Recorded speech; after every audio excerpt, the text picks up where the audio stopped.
नमस्ते। जानते हैं, कभी कभी ना धर्म ग्रंथों का सिर्फ एक छोटा सा पद एक पूरी की पूरी कहानी कह जाता है। आज हम भजन संहिता के ठीक ऐसे ही एक पद को समझने की कोशिश करेंगे। भजन संहिता 5:11। ये वो पद हैं जो हमें बताता है कि कैसे भरोसा, खुशी और सुरक्षा, ये तीनों चीजें आपस में बहुत ही गहराई से जुड़ी हुई हैं। तो चलिए सीधे इस पद पर ही चलते हैं। स्क्रीन पर जो नजर आ रहा है वो सिर्फ शब्द नहीं है ना? ये एक वादा है, एक बहुत ही शक्तिशाली वादा, एक ऐसा वादा जिसने, सोचिए, सदियों से लोगों को हिम्मत दी है। तो चलिए फिर इसे परत दर परत खोलकर देखते हैं कि इसमें आखिर है क्या। अच्छा, इस पद को अगर सही से समझना है तो सबसे अच्छा तरीका है कि हम इसे इसके मुख्य हिस्सों में, मतलब टुकड़ों में तोड़कर देखें। तो चलिए देखते हैं कि ये पूरी बात आखिर शुरू कहाँ से होती है। तो ये है वो पूरा पद। परंतु जितने तुझ पर भरोसा रखते हैं वे सब आनंद करें, वे सर्वदा ऊंचे स्वर से गाते रहें, क्योंकि तू उनकी रक्षा करता है और जो तेरे नाम के प्रेमी हैं तुझ में प्रफुल्लित हों। ध्यान दिया? इस पद में ना एक बहुत ही खास क्रम है, एक लॉजिक है। चलिए सबसे पहले शब्द भरोसा से ही शुरू करते हैं। तो इस पूरे वादे की जो नींव है वो है भरोसा। ये पहली क्रिया है, पहला एक्शन है, और यहीं से, इसी एक शब्द से बाकी सब कुछ शुरू होता है। तो जरा सोचिए, सब कुछ इसी एक बात पर टिका हुआ है, भरोसा रखना। ये एक शर्त जैसा है ना, कि अगर कोई भरोसा रखता है तो फिर बाकी के जो वादे हैं वो उसके लिए खुल जाते हैं। तो फिर भरोसा का मतलब क्या है? क्या ये सिर्फ एक भावना है? नहीं, इसका असली मतलब है किसी की शरण में चले जाना, पूरी तरह से खुद को सौंप देना। मतलब ये कोई पैसिव एहसास नहीं है कि बस बैठे बैठे महसूस हो रहा है। नहीं, ये एक एक्टिव एक्शन है, एक काम है जो किया जाता है।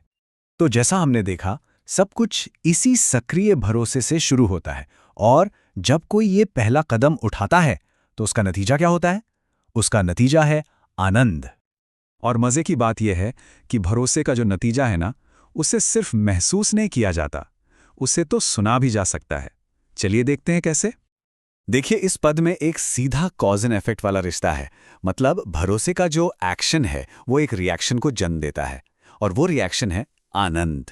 एक ऐसा आनंद जिसे जाहिर किया जाता है। और यहां बात सिर्फ अंदर की खुशी की नहीं हो रही है।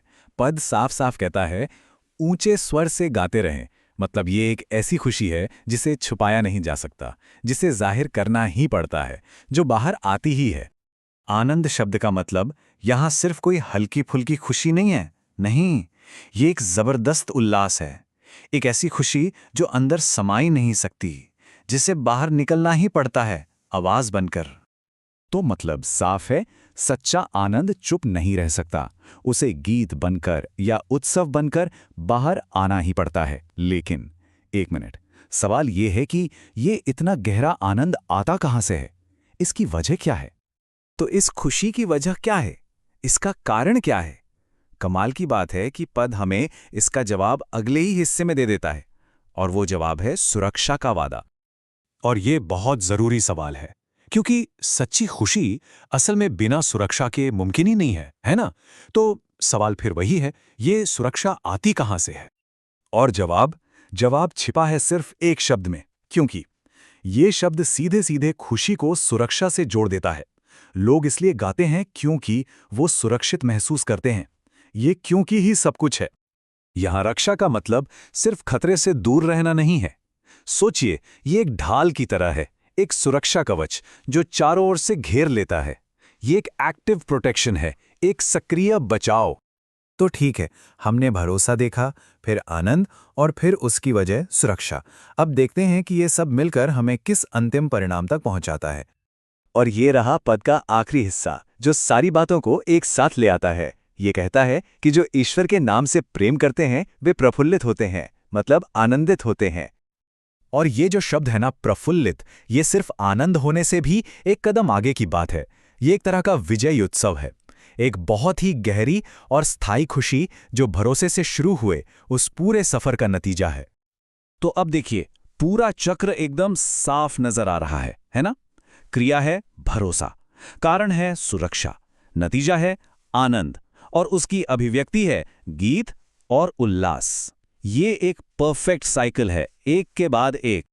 तो अब जब हम इस पद को दोबारा देखते हैं तो इसका हर शब्द कितना ज्यादा गहरा लगता है ना। ये अब सिर्फ एक वाक्य नहीं है, ये तो भरोसे से लेकर उत्सव तक की एक पूरी की पूरी यात्रा है जो इन चंद शब्दों में सिमटी हुई है। तो आखिर में ये प्राचीन पद हम सब के लिए एक सवाल छोड़ जाता है कि क्या असल जिंदगी में भी सच्ची खुशी और सुरक्षित महसूस करने के बीच यही गहरा रिश्ता होता है? इस पर सोचने के लिए एक बहुत अच्छी बात है। नमस्कार।